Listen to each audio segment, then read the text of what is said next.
मनस्पर्शी कथा या चॅनलवर आपले स्वागत आहे. शिवगीता भाग 5. ती रिकाम्या हॉलवेच्या मध्यभागी उभी होती, हृदय भंगलेली. तो निघून जात असताना जणू ती अस्तित्वातच नाही. आता प्रत्येक सकाळ तशीच वाटत होती, तळमळ, निराशा आणि वाढत्या असहाय्यतेच्या भावनेने भरलेली. इतकी काळजी घेतल्याबद्दल स्वतःवर निराश होऊन गीतांजली अश्रू पुसत होती. तिने कधीही शिवराजवर प्रेम करायला सांगितले नव्हते. हे तिच्या संमतीशिवाय घडले होते.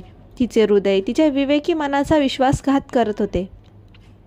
त्याने ज्या प्रकारे तिने स्वतःच्या पालकांपासून तिला वाचवले होते, तिचे शिक्षणाचे स्वप्न पूर्ण केले होते, जखमी झाल्यावर तिला सांभाळले होते, जेव्हा त्याला वाटले की ती दिसत नाही तेव्हा त्याच्या डोळ्यात तिने पाहिलेली कोमलता, त्या क्षणांनी तिला आशा दिली होती.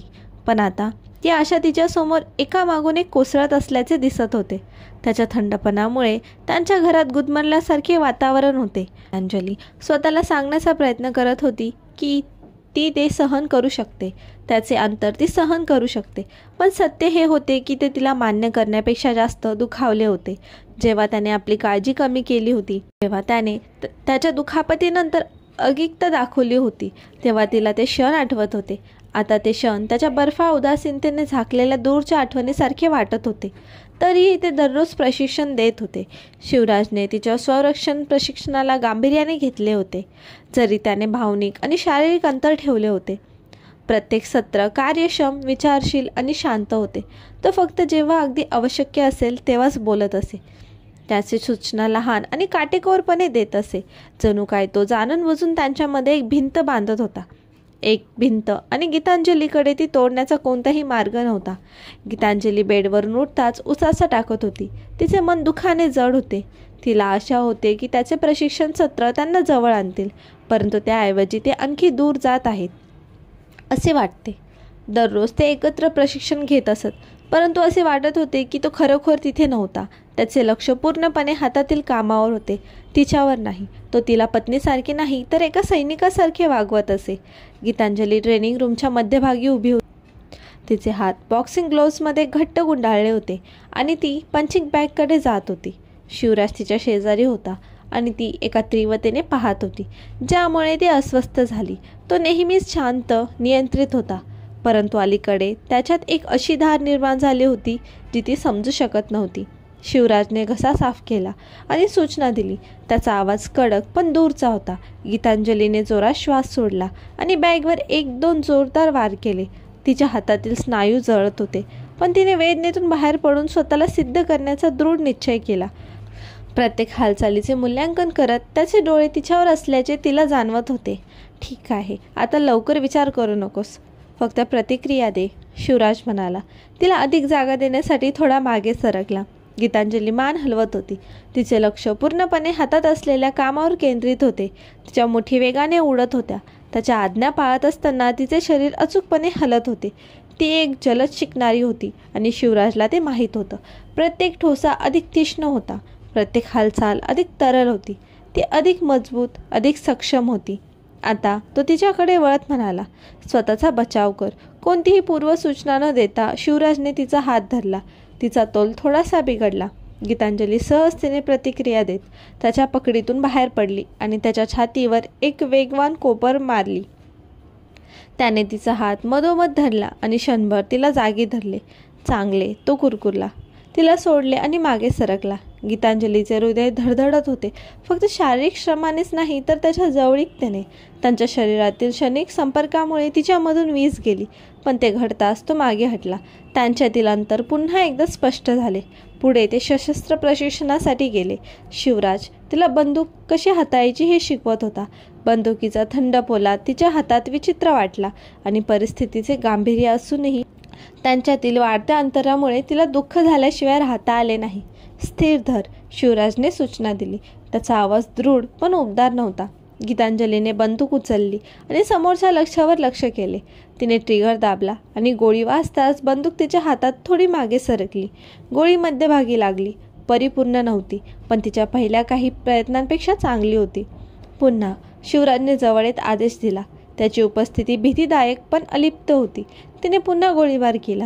यावेळी तो बुल्सी आईच्या अगदी जवळून गेला, पण तिची अचूकता वाढत असूनही ती त्यांच्यातील वातावरणात निर्माण झालेला तणाव दूर करू शकली नाही. तो इतका जवळ उभा होता तरीही तो मैल दूर असल्यासारखे वाटत असे. चांगले, तो कुरकुरला. तिच्या हातातून बंदूक काढून घेतली आणि लक्ष निश्चित केले. त्याचा स्पर्श क्षणिक अव्यक्त होता आणि गीतांजलीचे हृदय आणखीनच बुडाले. तू लवकर शिकत आहेस, तो पुढे म्हणाला. जरी त्याचा स्वर सपाट होता, तिने त्याच्याकडून इतक्या हताशपणे अपेक्षा केलेली प्रशंसा त्याने अजिबात केली नाही. गीतांजलीने निराशा पचवत मान हलवली. ती बंदुकीमध्ये प्रवीण होत होती, पण तिला फक्त एवढेच हवे होते की शिवराजने तिला पाहावे. तिला केवळ प्रशिक्षण द्यायची असलेली व्यक्ती म्हणून नव्हे, तर त्याची काळजी घेणारी व्यक्ती म्हणून ओळखावे. ते पुढे चालू असताना गीतांजली लक्षात आल्याशिवाय राहू शकली नाही की तो तिच्यापासून कसा अंतर ठेवत होता. अचानक हातांनी हात फिरवला नाही, एकटक पाहिले नाही. तिला ज्या नात्याची आस होती त्याचे काहीही संकेत नव्हते. त्याचा पहारा नेहमीपेक्षा जास्त उंच होता आणि ती बाहेरच होती. आत जाण्याची तीव्र इच्छा होती. संध्याकाळी शिवराज त्याच्या गोदामात एकटाच बसला होता. मंद प्रकाश खोलीवर लांब सावली टाकत होता. त्याच्या विचारांच्या ओझाने त्याचे डोके धडधडत होते, पण त्याचे हृदय सर्वात जास्त दुखावले होते. तो त्याच्या पाकिटावरील फोटोकडे पाहत होता. मायाचा, त्याच्या पहिल्या पत्नीचा, जी एकेकाळी त्याचे संपूर्ण जग होती. ती गेली अनेक वर्ष गेली होती. त्याच्याकडून सर्वात क्रूर पद्धतीने हिरावून घेतली गेली होती, पण तिला गमावण्याचे दुःख त्याला कधीच गेले नाही. आणि आता तिथे गीतांजली होती. सुंदर, दृढ, इच्छाशक्ती असलेली, निष्पाप गीतांजली. ती मायासारखी अजिबात नव्हती, पण त्याने तिला बाहेर काढण्याचा खूप प्रयत्न करूनही तिने त्याच्या हृदयात स्वतःचा ठसा उमटवला होता. त्याचे हृदय अशा प्रकारे दुखत होते जे तो व्यक्त करू शकत नव्हता. प्रत्येक वेळी जेव्हा तो गीतांजलीला प्रशिक्षण देत असे, तेव्हा प्रत्येक वेळी तो तिचा दृढ निश्चय आणि ताकद पाहत असे. तेव्हा त्याच्या आत काहीतरी चालना मिळत असे, काहीतरी धोकादायक असे काहीतरी जे त्याला जाणवायचे नव्हते. गीतांजली निसंशयपणे उल्लेखनीय होती. तिचे जलद शिक्षण, तिची तीक्ष्ण प्रवृत्ती, या सर्व गोष्टी त्याला आवडायच्या. पण ती तरुण आहे, खूप लहान आहे. तो जेव्हा जेव्हा तिच्याकडे पाहत असे तेव्हा तेव्हा त्याला त्याच्या वयातील फरक आठवत असे आणि तो त्याला कुरवाळत असे. ती जवळजवळ त्याच्या मुलीच्या वयाची होती किंवा थोडीफार मोठी. तरीही ती त्याची पत्नी होती. हे लग्न प्रेमाचं नाही तर गरजेचं होतं आणि तो स्वतःला सांगत असे की त्या पलीकडे तिच्यासाठी काही वाटणे त्याला परवडणारे नाही. पण खरं तर त्याला काहीतरी जाणवतंय. त्याने त्याचं प्रेम खोलवर दडवून ठेवलं होतं. ते तो स्वतःला तिच्या प्रेमात पडू देऊ शकत नव्हता, कारण मायाच्या मृत्यूनंतर नाही. मायाने त्याला चिरडून टाकलं होतं.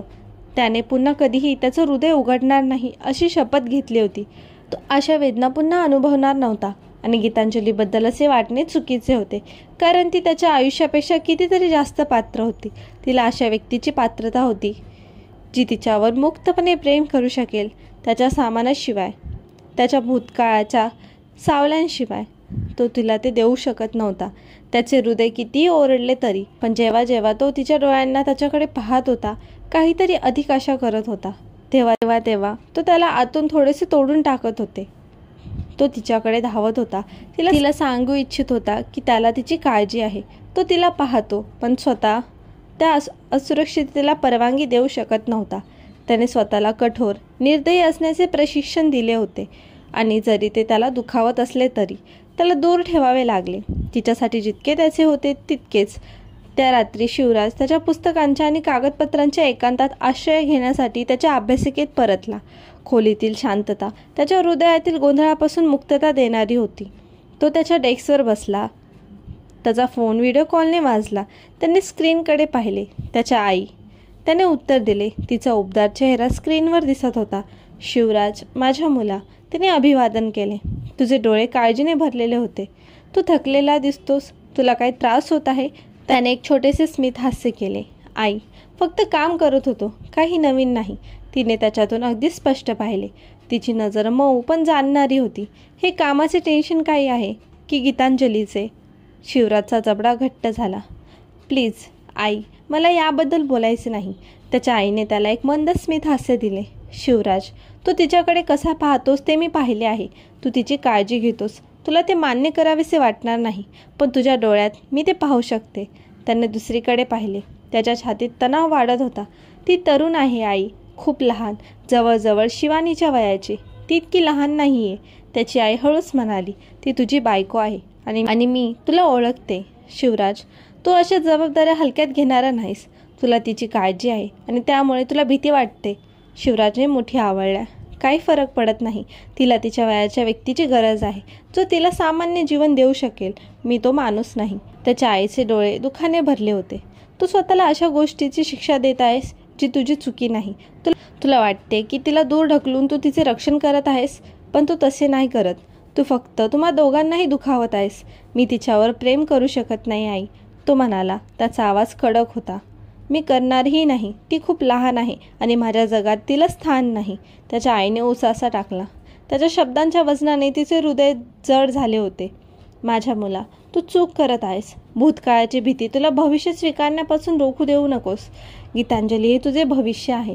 तुला हे पाहायचे आहे की नाही? शिवराजचा आवाज थंड होता. त्याचा निर्धार अडळ होता. मी स्वतःला तिच्याबद्दल वाटू देणार नाही. माझ्याशिवाय ती बरी आहे. संभाषण संपले, पण त्याच्या शब्दांचे वजन खोलीतच राहिले. शिवराजला माहीत नव्हते की गीतांजली दाराबाहेर हातात ब्लॅक कॉफीचा कप घेऊन उभी होती. ती त्यांच्यातील दरी कमी करण्यासाठी, समेट करण्यासाठी आली होती. पण तिने जे ऐकले ते तिला पूर्णपणे हादरवून टाकणारे होते. त्याचे शब्द तिच्या कानात घुमत होते.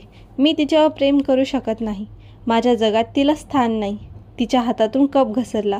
कप जमिनीवर कोसळला. त्या आवाजाने शिवराज त्याच्या विचारांमधून घाबरला. त्याने वळून पाहिले तर गीतांजली दारात उभी होती. तिचा चेहरा फिकट पडला होता आणि डोळे दुखत होते. ती एक पाऊल मागे सरकताच तिच्या डोळ्यात अश्रू आले. तिच्या हृदयाचे लाखो तुकडे झाले. एकही शब्द न बोलता ती मागे वळून खोलीत पळून गेली. शिवराज तिथेच उभा राहिला. अपराधीपणा आणि पश्चाताप त्याच्यावर होता. त्याने तिला दुखावले होते. त्याने कधीही न ठरवल्यापेक्षा जास्त, पण त्याच्या मनात ते चांगल्यासाठीच होते. आजचा भाग कसा वाटला कमेंटमध्ये नक्की सांगा आणि व्हिडिओला लाईक करा. चॅनलवर नवीन असाल तर सबस्क्राईब करा. पुढील भाग लवकरच येईल. धन्यवाद.